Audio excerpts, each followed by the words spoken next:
वैशाख मास अध्याय की। तब श्रुतदेव जी कहने लगे, शंख मुनि व्याध दोनों बड़े विस्मित हुए और शंख मुनि ने पूछा, तुम कौन हो और तुम्हारी दशा ऐसे कैसे हो गई है? हे सौम्य, किस कर्म के से तेरी ऐसी शुभ बुद्धि हो गई और अकस्मात तेरी मुक्ति कैसे हो गई? यह सब तू विस्तार पूर्वक हमें बताओ। जब शंख ने इस प्रकार पूछ तब वो दंडवत पृथ्वी पर गिर, सिर झुकाकर हाथ जोड़कर कहने लगा, हे प्रयागराज का निवासी, मैं एक प्रयागराज का निवासी, एक ब्राह्मण था, बहुत बोलता था, वो रूप यौवन संयुक्त, विद्या मध्य से गर्वित, धनवान पुत्र, सदा अहंकार में से दूषित, कुत्सित मुनि का पुत्र मेरा नाम रोचन था।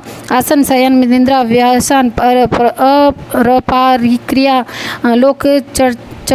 लोकचर्या ब्याज लेना, यही मेरा व्यापार था। लोक निंदा से शंका रहित, दंभ युक्त और क्रूर मेरी किसी के प्रति श्रद्धा नहीं थी। इस प्रकार मुझे दुष्ट दुर्बुद्धि का बहुत समय नष्ट हो गया। तब वैशाख के महीने में जयंत नाम के ब्राह्मण भगवान के प्यारे वैशाख मास के धर्म सुनाते हुए आए।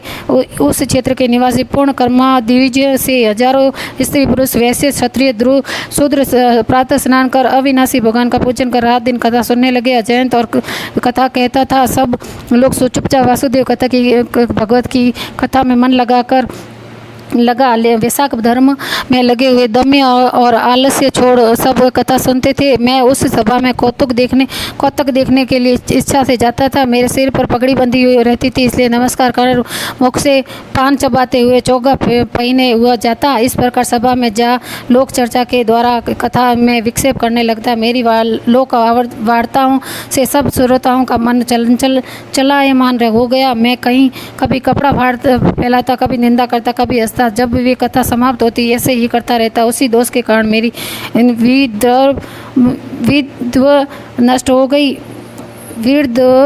नष्ट हो गई, अवस्था क्षीण हो गई। छिन्नपात रोग से मेरी प्राण जाते रहे और उसी प्रकार यमदूत पकड़कर मुझे भयंकर नरक में ले गए और 14 मनवंत तथा अनेक दुख भोगे और कर्म के से 84 लाख योनि भोग कर अब वह इस वृक्ष के में निवास करता हूँ। यह वृक्ष 10 योजन लंबा चौड़ा और 100 योजन ऊंचा है। इसमें 7 योजन की एक खोतर में मैं वहाँ क्रूर सर्प की योनि निवास करता हूँ। हे विप्र से ये मेरे प्राचीन का फल है। इस प्रकार इस कोटल में निराहार निवास करते मुझे 10 सहस्त्र वर्ष बीत गए हैं। देव योग से आपके मुख कमल से निकली कथा को अक्षु गोलक से सुनने से मेरे सब पाप दूर हो गए और सर्प की योनि छोड़ दिव्य देह धारण कर हाथ जोड़कर नमस्कार कर आपके शरण में आया हूँ। हे मुनि, तब मैं नहीं जानता कि आप कौन से जन्म में मेरे बंधु हुए हो। मैंने कभी भी उपकार नहीं किया, फिर सज्जनों का संग कैसे हुआ?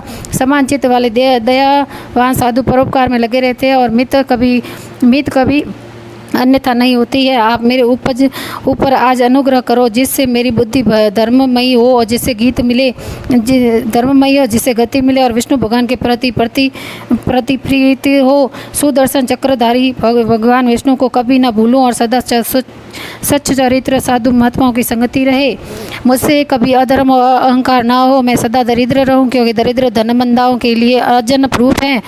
हम प्रकार अनेकों स्तुति कर बारंबार नमस्कार कर हाथ जोड़ सिर झुका मुनीश्वर के आगे चुपचाप खड़ा रहा। शंख मुनि पूर्ण प्रेम से भर गए और दोनों हाथों से उसे उठा अपने शरीर के पास अपने हाथ से स्पर्श करने लगे, जिससे सब नष्ट हो गए हैं। और उस दिव्य धर्म रूप धारणी ब्राह्मण पर अनुग्रह कर कृपालु को भावी प्रवृत्तांत कहने लगे। हे द्विज, वैशाख में और विष्णु भगवान का महात्म्य श्रवण करने से मेरे सारे पाप नष्ट हो गए।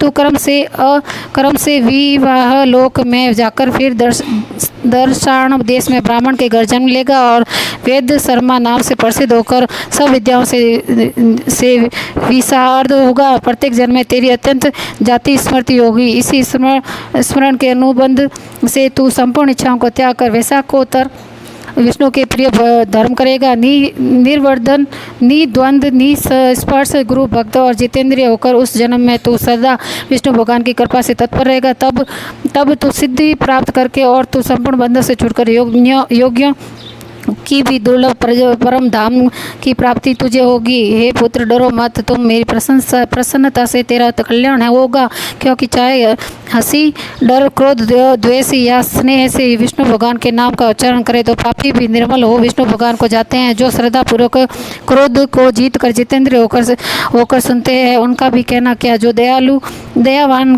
हो श्रवण करते हैं, उन्हें भी मोक्ष पाते हैं।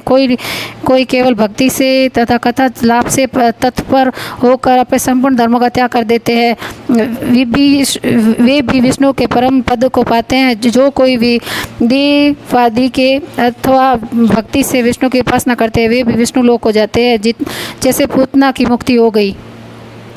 महात्माओं की नित्य संगति, बातचीत और उसका आश्रय मुक्षु पुरुषों का नित्य कर्तव्य है। वही वेदांत विधि है। यह वार्गी वर्षर जिसमें संपूर्ण पाप दूर हो जाते हैं। भगवान के भिन्न यश से अंकित जो अनेक नाम है, वह साधु महात्मा सुनते हैं, गान करते हैं, मनन करते हैं। जैसे ही भगवान की सेवा, उसमें से कष्ट उठाने की आवश्यकता न अधिक धन खर्च होता है। भगवान रूप और यौवन का प्रसन्न नहीं होते, इसके स्मरण मात्र से प्रकाश में धाम मिलता है। उस दयालु परमात्मा की शरण में ही हम जाते हैं।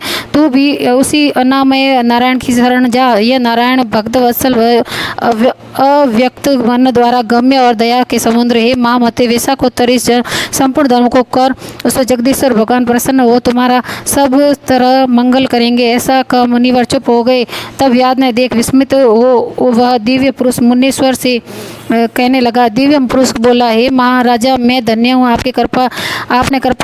आप कृपालु हो, मेरे ऊपर बड़ा अनुग्रह किया। आपकी कृपा और मेरे पूर्ण भाग्योदय से मेरी दृष्टि यौन जाति दुष्ट योनि जाती रही और उत्तम गति मिली। ऐसा कहकर वह परिक्रमा दे आज्ञा ले स्वर्ग लोक को गया। हे राजन, तब संध्या हो गई और शंख मुनि व्याध से संतुष्ट हो सायंकाल की संध्या कर राजा देवता और महात्माओं के अनेक इतिहास सुना और विष्णु भगवान के अवतार को देखी और सुनी कथा सुना। रात्रि के शेष भाग व्यतीत कर ब्रह्मा मुहूर्त में उठे और चरण धो मौन साध तारक ब्रह्मा का ध्यान कर शौचादि क्रियाओं से निश्चय हो सूर्योदय से पहले स्नान कर संध्या वंदना करके सबका तर्पण कर प्रसन्न मन से व्याध को बुला उसके सिर पर प्रोक्षण कर। वेद से भी अधिक शुभ फलदायक राम 2 अक्षर मंत्र का विष्णु भगवान का प्रत्येक नाम वेद से भी अधिक शुभ फलदायक हैं और ऐसे अनंत नामों से अधिक विष्णु सहस्त्र नाम से